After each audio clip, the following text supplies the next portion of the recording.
Welcome, everyone. This is Tom the Reader for the King James Bible Prophecy Church. I'm assisted by my secretary here, Harriet. And we are now in the book of Isaiah, chapter 44. Now, remember here, as we go into this is not the old Jacob and Israel here that we're talking about. This is the future. This is the future. This is the grafted in church here in chapter 44 as it starts off. But it's going to get into some different subjects that are really gone over and over in the Bible. And it's the vanity of idols and idol makers. And that's throughout the whole, I don't know how many times that's explained. So we have all that here in chapter 44. The notes from the translator say God comforteth the church with his promises. Okay, and they're absolutely right. This is another case of harmonizing with the rest of the Bible. It says in verse 1, Yet now hear, O Jacob, my servant, and Israel, whom I have chosen. Okay, so the Jacob, Israel, that's the same. It's the same. Christ gave Jacob that name. Now, Israel, and like I said, Christ was there wrestling. They wrestled all night. You go back to the Old Testament, and that's when that name was given. In 2 it says, Thus saith the Lord that made thee, and formed thee from the womb, which will help thee. Fear not, O Jacob, my servant, and thou, Jeshurun, whom I have chosen. Okay, listen, we're all formed by God in the womb. There's no one can reproduce that. All right? And here we are with this seed of Abraham. And remember as an undercurrent here, the birth of the woman there as the day of the Lord. Okay? But Jacob is Christ's bloodline here. So keep that in mind. Now we have a last days prophecy in 3. They're sending us, the translators, are sending us to Joel and John and Acts, and I'll tell you, that's what I mean about harmonizing. I just thought I'd give you those. Joel 2:28, John 7:38, Acts 2:18, that's the outpouring of the Holy Ghost, the fiery tongues. And then they're sending you back to chapter 35:7 here in the book of Isaiah. For I will pour water upon him that is thirsty, and floods upon the dry ground. I will pour my spirit upon thy seed, and my blessing upon thine offspring. How about that for gifts? And I tell you, your spiritual seed being blessed, that's the main thing. But also, your seed is also your family. And God can do that if he loves you, and you really are blessed to him. He'll also bring your family in. Now, the Bible's full of that. Even Lot being saved as an example for Abraham. That's Sodom and Gomorrah, folks. I know you know that, but I'm just talking to some of the new people. 4, it says, And they shall spring up as among the grass, as willows by the water courses. Now you see how that spirit, it's as. They're springing up as. Remember how we've read about the planting of the seed symbolically, the trees, the growth, the vine, the fruit that makes the seed, harvest time, the similitude language. 5, it says, One shall say, I am the Lord's, and another shall call himself by the name of Jacob, and another shall subscribe with his hand unto the Lord, and surname himself by the name of Israel. See how we're all grafted in? This is not DNA here, folks. And that's what I'm saying. The translators are right over the target here, folks. This is the church we're talking about. Church with a big C, not these pagan temples, not these ungodly religions, not saying Hail Mary, and not jumping up and down in a circle around a black box. This is the real church, the only church. And you say, well, there's 7 churches in the book of Revelation. Yeah, right. And they're all part of this one church, period. In 6, thus saith the Lord, the King of Israel, and his Redeemer, the Lord of hosts. I am the first, and I am the last, and besides me there is no God. How many times have you heard that? This is not pantheism here, folks, where everything's a god. Everything has a spirit. Oh my, oh my, oh my. Hey, that's witchcraft, folks. We have one God, and even devils tremble before him and obey him at his orders. 7, it says, and who, as I, shall call and declare it, and set it in order for me, since I appointed the ancient people, ? And the things that are coming and shall come, ? Let them shew unto them.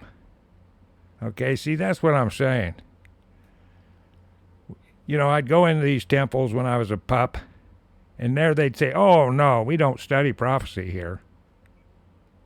Listen, you can't study this doctrine without studying prophecy. It's impossible.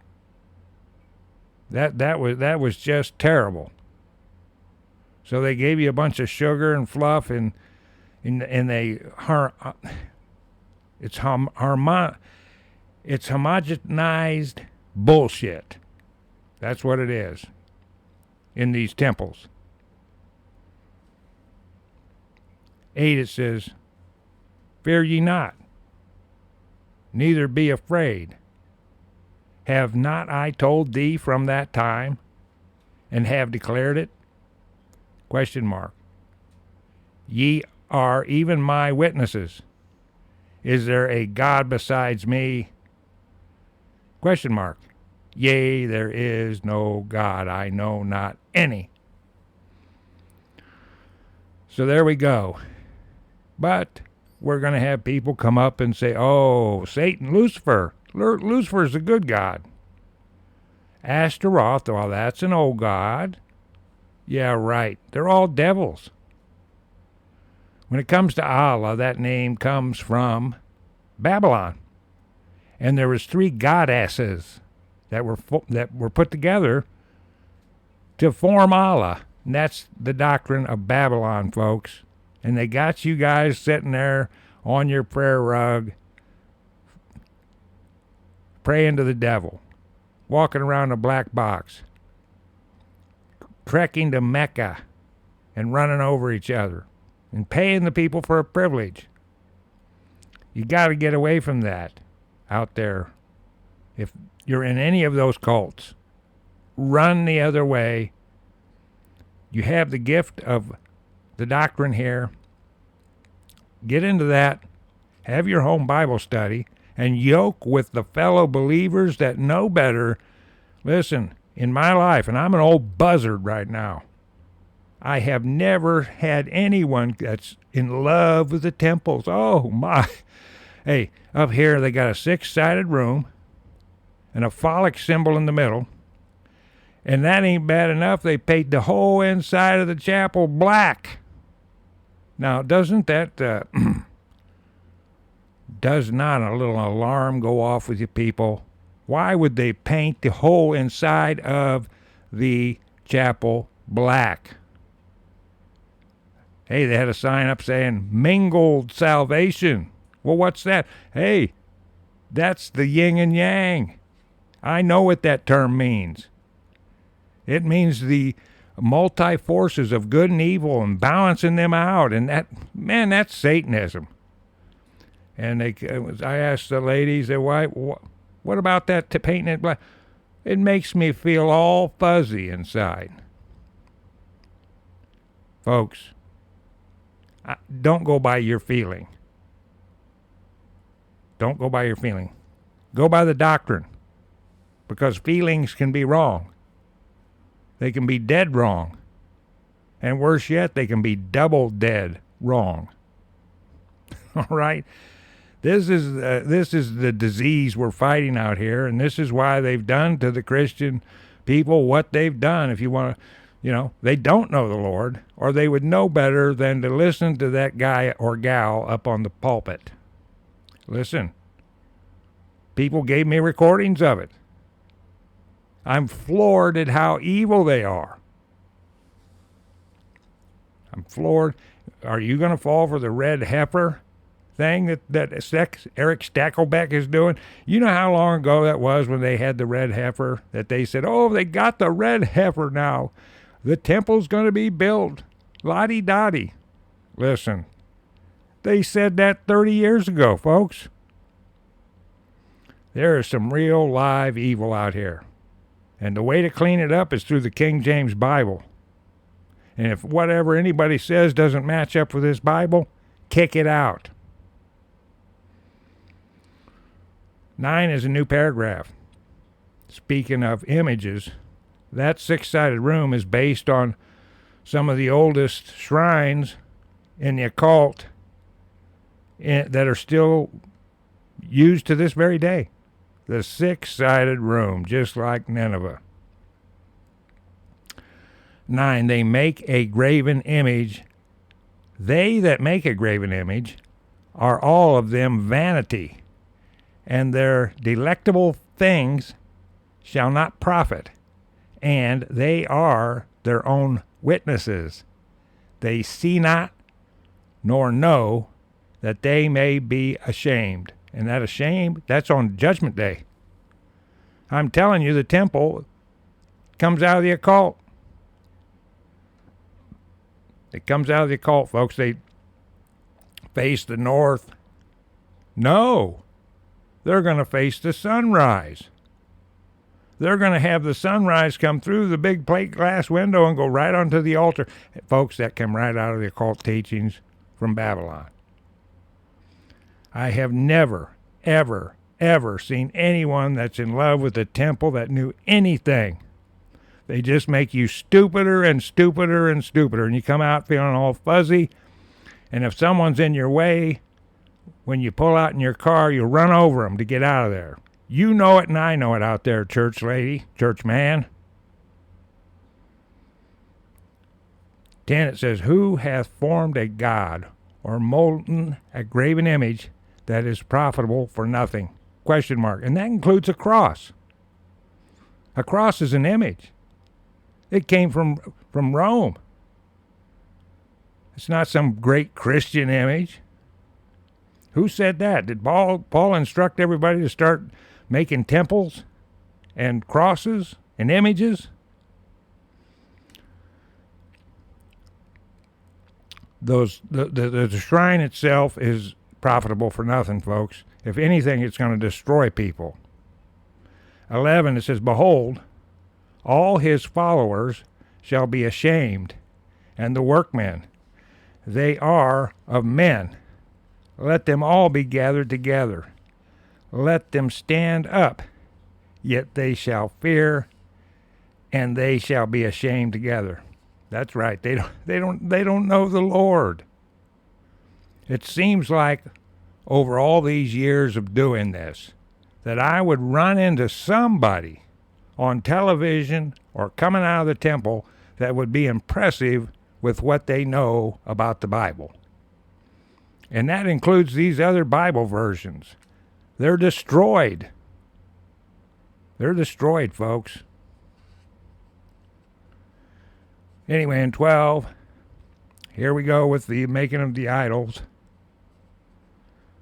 The smith with the tongs both worketh in the coals, and fashioneth it with hammers, and worketh it with the strength of his arms. Yea, he is hungry, and his strength faileth. He drinketh no water, and is faint. So he's putting a lot of effort into this idolatry. And if you look at the book of Acts, the people making the idols were ready to hang the people talking against Diane and all the occult activities. Said they're going to put us out of business. Yeah, the occult pays. More on this idolatry, and it's everywhere. It's throughout all the Apocrypha, all the specific instructions on what these people do.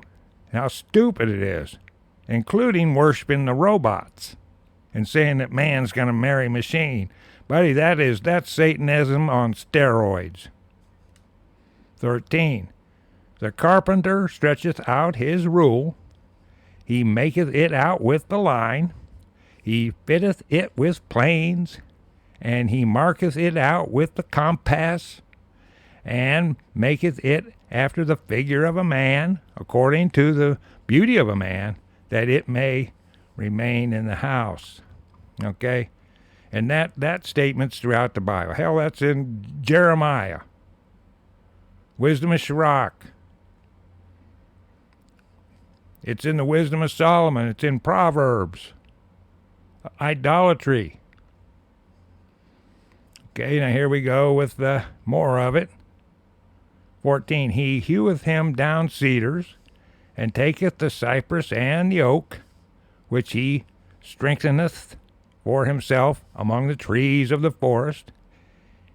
He planteth an ash, and the rain doth nourish it. Okay, now I'll tell you, these things are used. These are the types of wood that are used. And some of these things have gone, the Lord has destroyed them. There's a type of oak that was used, and it was cherished for this idolatry and building shrines, and it's destroyed to this day by the Lord. 15. Then shall it be for a man to burn, for he will take thereof and warm himself. Yea, he kindleth it and baketh bread. Yea, he maketh a god and worshippeth it. He maketh it a graven image, and falleth down thereto. Okay, so that's on the ignorance of this. Now, I've had people come up and say, well, look, we got to have a place to go, so people have to pay for it. Right. They call it in there, they call the inside of that, they call it holy. All right? Well, who did God ordain it? No. God said to have no steps leading up to his altar. God said that there should not be any brick. God said if you used a stone and you put a chisel to it, it was defiled. An altar under God's law were 12 smooth stones, and if you touched it with a chisel, it was defiled. What we call altars today came out of paganism, folks. That's where it came from. I know. Well, listen, I can go on about it. I can show you where I'm getting at. I can show you pictures, glossies, blueprints. I'll show you the blueprint where they wouldn't face the north. I've seen it where they listen, where the sunrise will come right through the window and hit the altar. The chair never sits on the side of the north for the big shot to set in. This is what these people are doing. And I'm not talking about all of them. You got the useful idiot that went to theologian school, and he's mixed up. Listen, I got the theologian training books here. They ain't worth nothing. If you read that and you're not offended, you're really in bad shape. These people are making chicken manure out of you. if you believe what's in Matthew Henry and those people. That there's no Matthew Henry. That was a conglomeration of people that did those dictates in there, and this guy was a rich muckety muck. They're controlling the masses. Listen, his autobiography, he's blatant enough to put his autobiography in there. Okay, and if you read that and you don't smell a rat, that's what they use for training. I know, I talk to them. I start to say, and when you've been at it this many years, as soon as you open your mouth, I know you're not studying or you've never studied. You want to hold hands in a circle and pray out loud.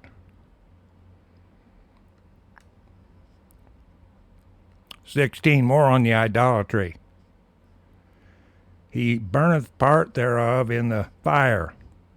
With part thereof he eateth flesh. He roasteth roast, and is satisfied. Yea, he warmeth himself, and saith, Aha, I am warm. I have seen the fire." 17, and the residue thereof he maketh a god, even his graven image.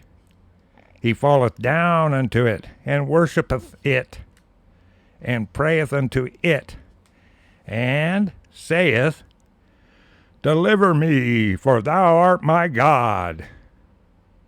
How horrifying, folks. You see how stupid this is? Listen, you keep reading this doctrine, and you go by this doctrine, and if me or anyone else goes out that side that, you correct them immediately. And if they will not be corrected, you try again. Paul the apostle said, never make it a third time. That's right in the New Testament. You're wasting your time. These people have another spirit. What spirit is that lady telling me? Where she feels all warm and fuzzy in the black altar, six-sided room with no windows. The windows all painted. What spirit does she feel? Okay. This is idolatry, folks. The obelisk is the most used idol in the world. It does not represent God. It is the shaft of Baal. It's Satanism. It goes back to Egypt, and before Egypt, it goes back to Babylon. That's it. And you're still using it. You're sitting underneath the shaft of Baal. Grow up, folks. And, of course, I'm not talking to you studiers out there. You know that. 18, they have not known nor understood, for he hath shut their eyes that they cannot see, and their hearts that they cannot understand. There you go. Once that happens, and if it's sent from the Lord, if it's the strong delusion here in the last days from the Lord, you got to just move on away from those people because they're never going to listen. 19, and none considereth in his heart, neither is there knowledge nor understanding to say, I have burnt part of it in the fire. Yea, also I have baked bread upon the coals thereof. I have roasted flesh and eaten it, and shall I make the residue thereof an abomination? Question mark. Shall I fall down to the stock of a tree? That's the Asherah. That's the Asherah. It is not the grove, but it is the idol. 20, it says, he feedeth of ashes. A deceived heart hath turned him aside, that he cannot deliver his soul, nor say, is there not a lie in my right hand? And I'm telling you, these temples all belong to the world government. They've been set up by the World Council of Churches. Rockefeller has funded so many of them. Huge dynasty organizations to deceive the masses and to lead them right to the doorstep of this Antichrist. And he is going to be here soon. The Antichrist. 21. New paragraph. Remember these, O Jacob and Israel, for thou art my servant. I have formed thee. Thou art my servant, O Israel. Thou shalt not be forgotten of me. Okay? And we don't want to mix that up like Eric Stakelbeck does. Okay? They don't know the difference between a name the world government's using, okay? And they're good at that. And what Israel really is, it's a spiritual kingdom in your heart. It's what's coming with Jesus Christ. Okay? That's what Israel is. The Rothschild dynasty is not set up there for God.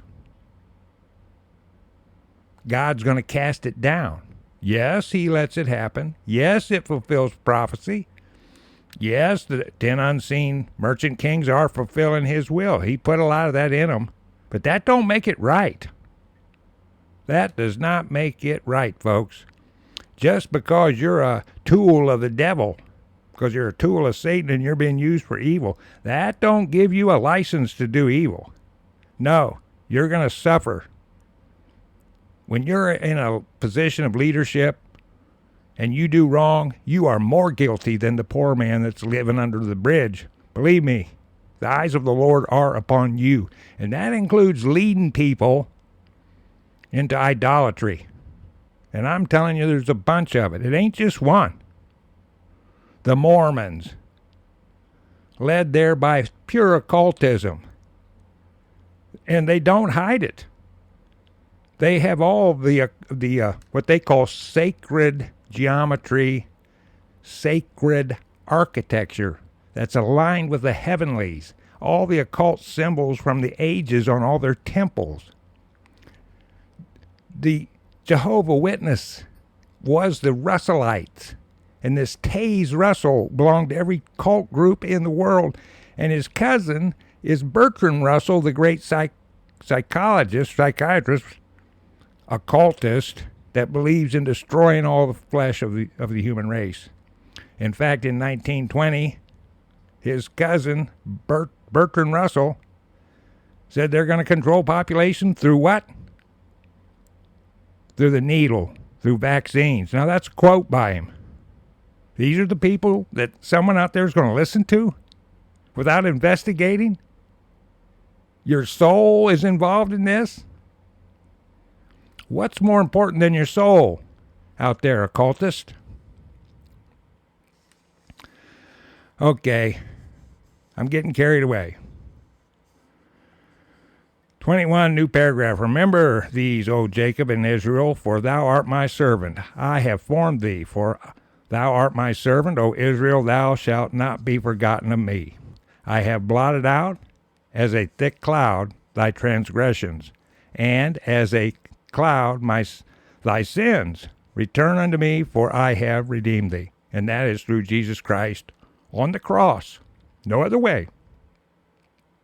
According to the 77 books. 23, sing, O ye heavens, for the Lord hath done it. Shout, ye lower parts of the earth. See, this is firmaments, folks. Look at our symbol here of the layers. That's the way God made it. Look at the book of Genesis. Anyway, the lower parts of the earth.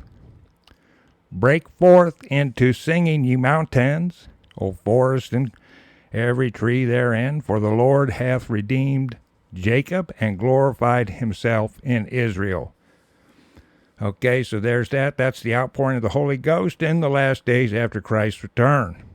And the people all grafted in together, the seed of Abraham. 24, thus saith the Lord, thy Redeemer, and he that formed thee from the womb. I am the Lord that maketh all things, that stretcheth forth the heavens alone, that spreadeth abroad the earth by myself. that frustrateth the tokens of the liars. Because that's the signs of the liars. There you go. Those are the people I'm telling you that we're up against. The people I'm talking about fall right into this in 25, folks. And many of them have a pulpit they sit on.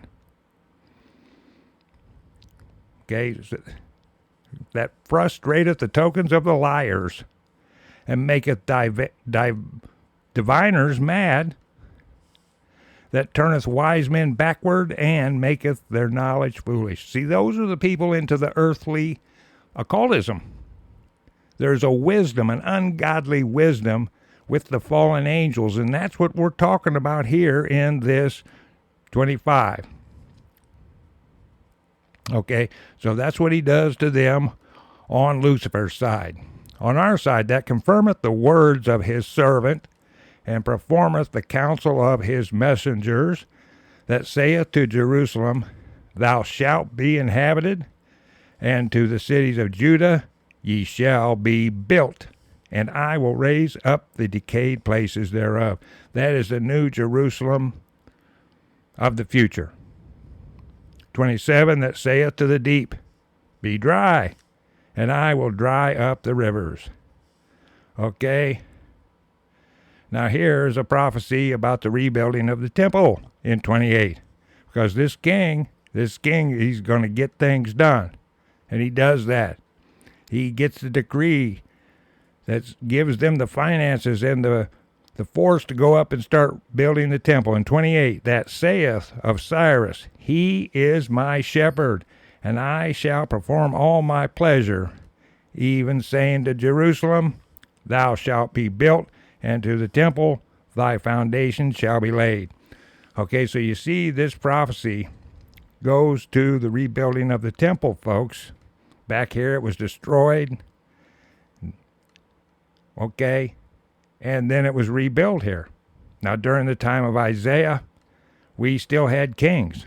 So it isn't even, when this prophecy was given, it wasn't even destroyed yet.